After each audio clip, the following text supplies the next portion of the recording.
Premier inscrit, Monsieur Lucas Lyndy.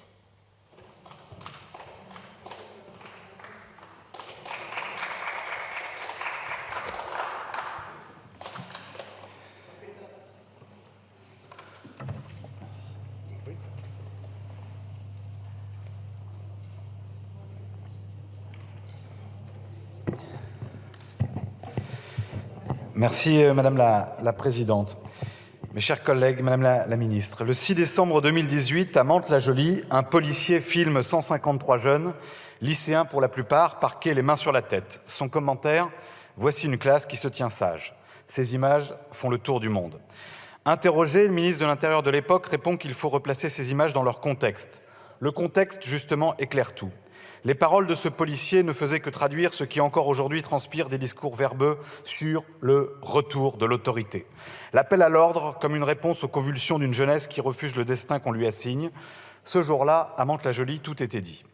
Le contexte, justement, quel est-il donc pour notre jeunesse et son école depuis qu'Emmanuel Macron préside notre pays ?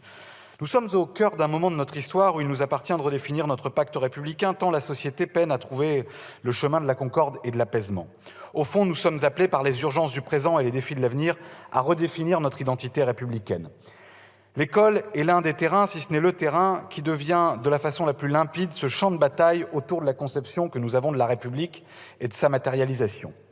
Unis, les réactionnaires canal historiques de l'extrême droite et les néo-réactionnaires adeptes de novlangues sans mémoire qui nous gouvernent ont fait le choix de partager un diagnostic. La République, donc l'école et la jeunesse, seraient malades d'un manque d'autorité. Faisons fi de toutes les merveilles qui sont réalisées chaque jour par les personnels éducatifs dévoués. Ils nous présentent le système scolaire comme une institution gangrénée par la violence, qui n'apprend ni à lire ni à compter, dans lequel les enseignants sont toujours absents et qui est menacé par l'infiltration, voire l'invasion de hordes fanatiques.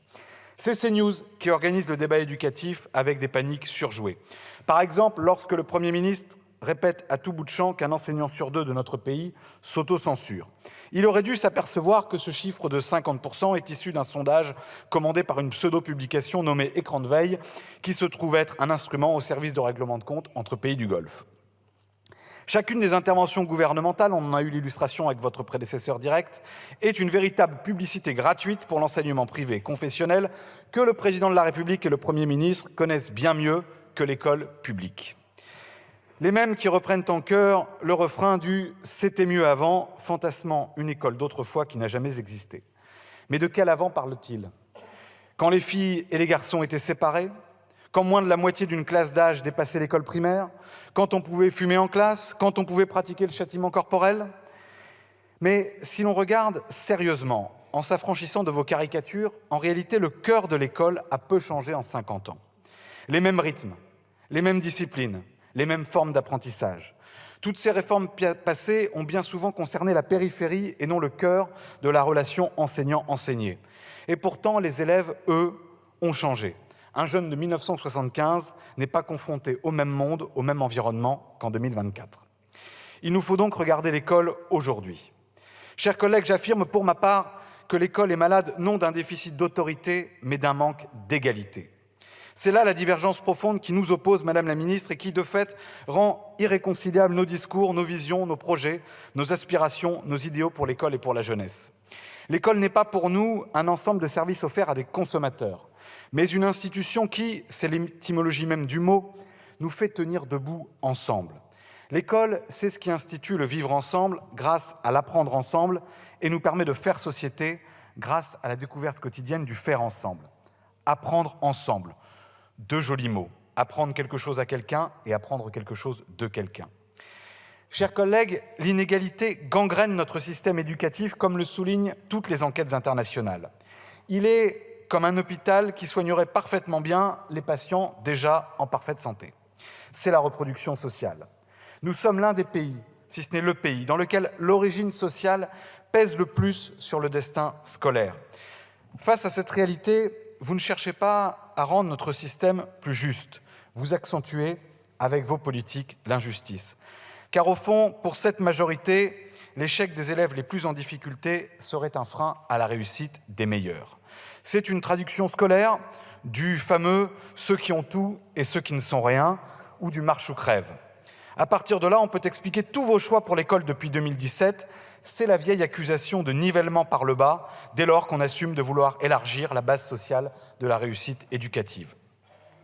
Alors mon groupe et moi-même avons pris l'initiative de ce débat pour offrir à la représentation nationale l'occasion trop rare de prendre le temps de poser une réflexion sur l'avenir de notre système éducatif. Car le temps politique court à perdre haleine sans jamais se reposer. Une avalanche de mots pour nourrir la bête de l'information continue, quitte à perdre la tête. Vite une réponse, vite un décret, vite une réforme. Une réforme de l'éducation en moyenne tous les 3 ans. En prenant votre temps, Madame la Ministre, vous n'auriez pas été dans l'obligation de rendre aux établissements scolaires les heures supplémentaires que vous leur aviez confisquées. Oui, l'éducation, c'est aussi le temps long. Un débat de 25 siècles qui commence avec les premières pages de la République de Platon. L'homme, disait Kant, n'est ce qu'il est que par l'éducation, autant dire la place majeure que doit occuper ce débat dans nos préoccupations les plus immédiates. Ce temps long, c'est aussi celui de l'apprentissage, le temps que prend une nouvelle information pour se connecter avec les anciennes, une sorte de sédimentation des savoirs pour faire sens. Prenez le temps, Madame la Ministre, prenez le temps d'écouter les scientifiques et les acteurs de l'école pour apprendre de nos erreurs passées et des expérimentations qui sont conduites. L'heure de soutien-approfondissement, mise en place à la rentrée 2023, déjà présente dans la loi Habit de 1975, soit dit en passant, est déjà supprimée sans qu'aucun bilan n'ait été mené. Des heures et des heures de concertation, de rencontres entre enseignants du premier et du second degré pour une durée de vie d'1 année.